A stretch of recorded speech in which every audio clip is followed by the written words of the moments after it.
Hey there! Thanks for tuning into my buyer's workshop. My name is Savannah Tessner and I'm a licensed Florida realtor servicing the greater Tampa area and parts of Central Florida.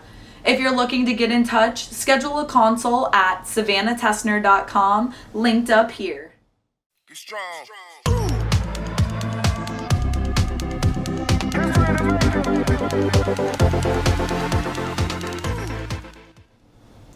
Here is our checklist overview of what my buyer's workshop will cover.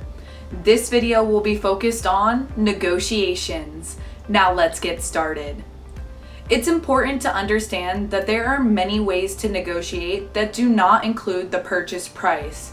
There are actually 5 main negotiation factors: escrow deposit, inspection period, repairs, contingencies, and closing date. We will be covering escrow deposits and inspections in greater detail in their own separate videos later in the workshop. Based upon your unique situation, we will deploy one or several of these negotiating points to get you the best deal that's achievable. The first of these negotiation tools is escrow deposit. Placing a larger escrow deposit shows the seller how serious or interested you are in the property. On average, this deposit is around 1.5% of the overall purchase price. Second, the length of your inspection. It is variable. However, the longer you make the inspection period, the more spooked the seller gets. In a hot market, you can do an inspection for information purposes only, but buyer beware. If major repairs are required, the seller may not be willing to negotiate. A typical inspection period is between 5 to 7 days.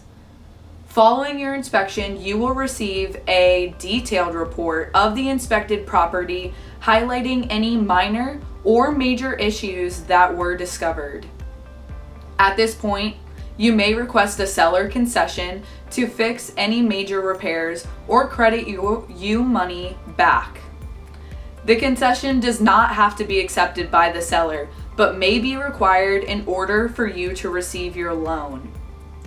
A real estate contingency is a clause in a real estate contract that outlines specific conditions that must be met for the contract to be binding. An example of a contingency is when you are required to sell your current home in order to purchase your next home. Another example of a contingency is when you offer a lease back, allowing the seller to rent the home from you after closing for a limited time so the sale better fits with all the party timelines.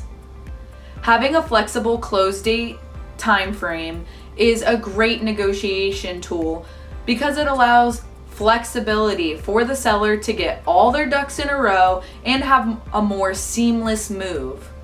It is important to understand each negotiation point and its implications. Be realistic, specific, and do your best to consider the seller's position.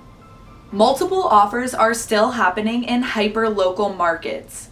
Some helpful tools to use are moving quickly, writing a personal letter to the seller about why you love the property, offer to pay title insurance. I will work on building agent rapport. Another tool may be paying above appraised value if this is feasible, or get an inspection for information purposes only. My number one goal is to get your offer accepted. Now, what happens after our offer is accepted? We will deliver the escrow deposit to the title company, schedule an inspection, have an appraisal, attend a final walkthrough of the property, and sign all the documents on closing day. As always, thanks for tuning in. I hope this video helped answer some of your questions about how to negotiate a real estate transaction. Whether you're looking to buy, sell, or have questions about real estate, I'm here to offer my support. Let's chat about your goals and how I can help you achieve them.